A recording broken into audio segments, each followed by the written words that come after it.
দেখো, জন্মদিন তো আমার অনেক দিন আগেই চলে গেছে, আর আমি আজকে শেয়ার করব what I ate on my 23rd birthday.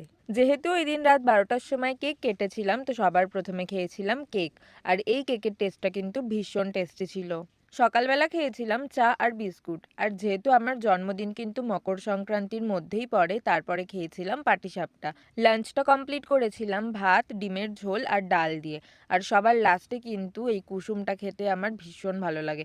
আর আমার মতো তোমরা কে কে কুসুম লাস্টে খাও আমাকে অবশ্যই জানিও। তো খেয়ে দিয়ে রেডি হয়ে তো বেরিয়ে পড়েছি আর গেছিলাম ময়দানে। সেইখানে গিয়েই আগে খেয়েছিলাম 1 কাপ দুধ চা। সেইখান থেকে গেছিলাম আমরা ভিক্টোরিয়া। তো বাড়ি আসার সময় রবীন্দ্র সদনের ওখানে খেয়েছিলাম 1 প্লেট গরম গরম মোমো। বাড়িতে এসে একটা নতুন জামা পরে নিয়েছি আর গেছিলাম দোকানে কেক কাটতে। তারপরে দোকানে কেক কাটার পরে খেয়েছিলাম কেক। ডিনার কমপ্লিট করেছিলাম 1 প্লেট চিকেন বিরিয়ানি দিয়ে, আর বিরিয়ানিটা এনে দিয়েছিল আমার দাদা। আর তার সাথে খেয়েছিলাম অল্প একটু পায়েস, আর পায়েসটা কিন্তু মায়ের হাতের বানানো। আর খুব তাড়াতাড়ি কিন্তু আমার বার্থডে ভ্লগটা আসবে, তোমরা তার জন্য একটু ওয়েট করো। আর দেখা হবে আবার পরের ভিডিওতে। ততক্ষণের জন্য টাটা।